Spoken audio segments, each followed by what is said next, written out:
Assalamualaikum warahmatullahi wabarakatuh. Salam sejahtera untuk kita semua. Perkenalkan, nama saya Lauren Yohanas Tepu dari Manajemen 20A. Di sini saya akan menjelaskan sebuah video untuk memenuhi tugas mata kuliah akuntansi biaya yang berjudul Perilaku Biaya Aktivitas. Nah, perilaku biaya atau cost behavior yaitu istilah umum untuk mendeskripsikan apakah biaya berubah seiring dengan perubahan keluaran atau output. Nah, ada dasar-dasar perilaku biaya. Antaranya yang pertama ada biaya tetap atau fixed cost, yaitu biaya yang jumlahnya tetap sama ketika keluaran atau outputnya berubah. Artinya tetap konstan dalam rentang yang relevan ketika tingkat output aktivitas berubah. Yang kedua, biaya variabel atau variable cost, yaitu biaya yang dalam jumlah keseluruhan bervariasi secara proporsional terhadap perubahan output.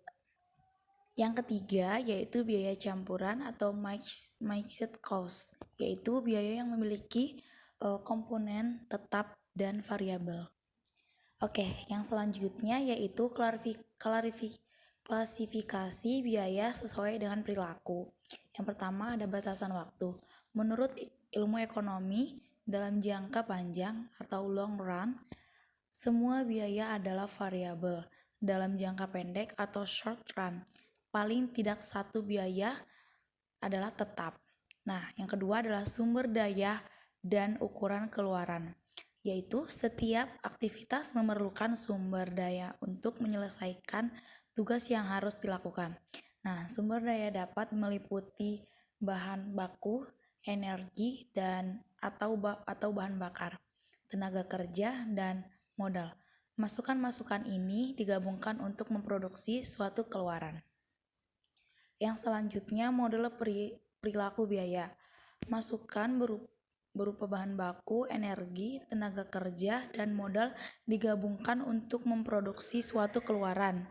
Misal, aktivitas yang dilakukan adalah memindahkan bahan baku, maka keluaran dari aktivitas ini adalah bahan baku yang dipindahkan. Semakin banyak perpindahan yang dilakukan, semakin tinggi biaya perpindahan. Oke, yang selanjutnya metode pemisahan biaya campuran.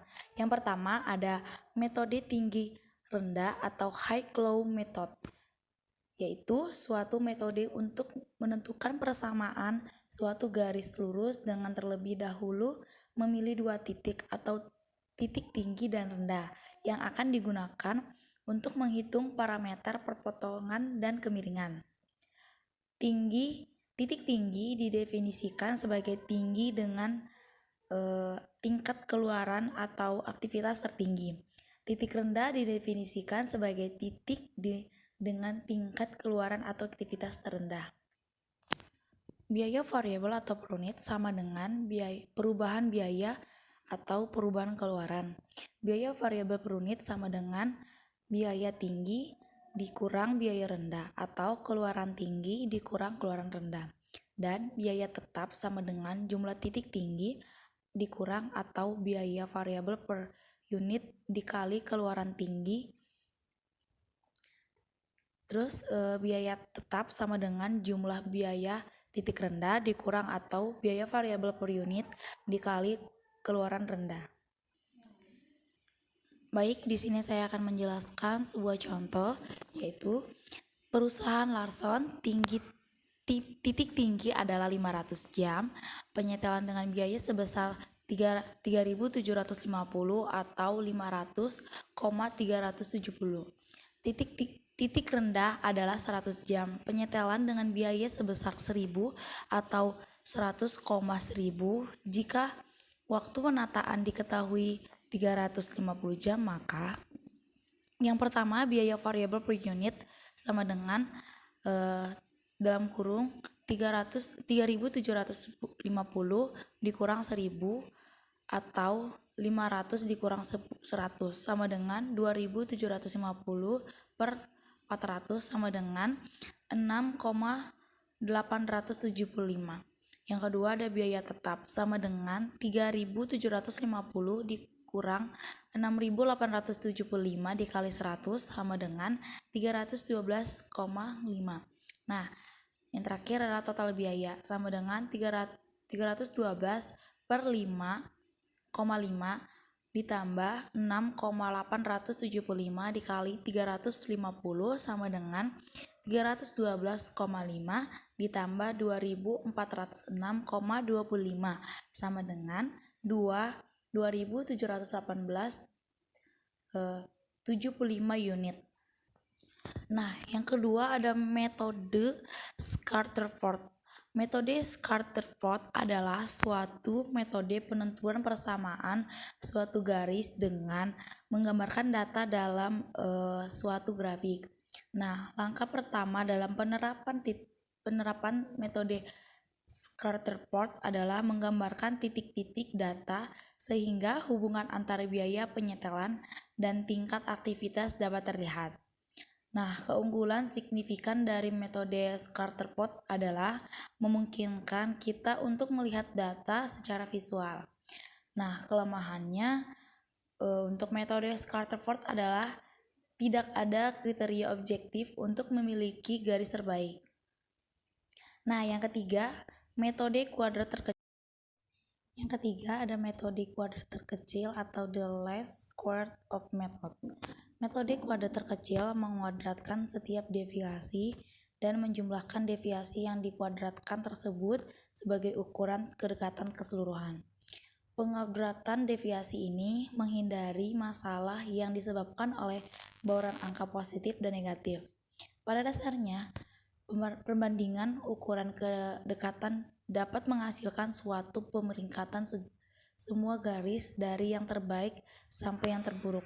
Garis yang lebih mendekati titik dibanding garis lainnya disebut garis kesesuaian terbaik atau best filling line, yaitu garis dengan jumlah kuadrat deviasi terkecil. Metode kuadrat terkecil mendefinisikan garis yang paling sesuai.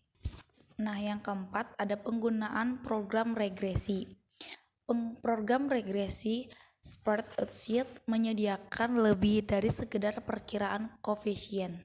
Program ini menyediakan informasi yang dapat digunakan untuk melihat kemungkinan persamaan biaya yang dapat dipercaya. Karena rumus biaya regresi adalah garis yang paling sesuai, rumus ini seharusnya menghasilkan prediksi biaya yang lebih baik. Jika terdapat dua atau lebih variabel bebas, metode tinggi rendah dan Scatter-Plot tidak dapat digunakan. Untungnya, perluasan metode kuadrat terkecil dapat dilakukan secara langsung. Jika kuadrat terkecil digunakan untuk membuat suatu persamaan yang melibatkan dua atau lebih. Selanjutnya, penilaian manajerial. Banyak manajer menggunakan pengalaman dan observasi terhadap hubungan biaya pada masa lampau untuk menentukan biaya tetap dan variabel. Yang pertama, beberapa manajer menentukan biaya aktivitas tertentu menjadi kategori tetap dan lainnya menjadi kategori variabel tanpa menghiraukan kemungkinan biaya campuran.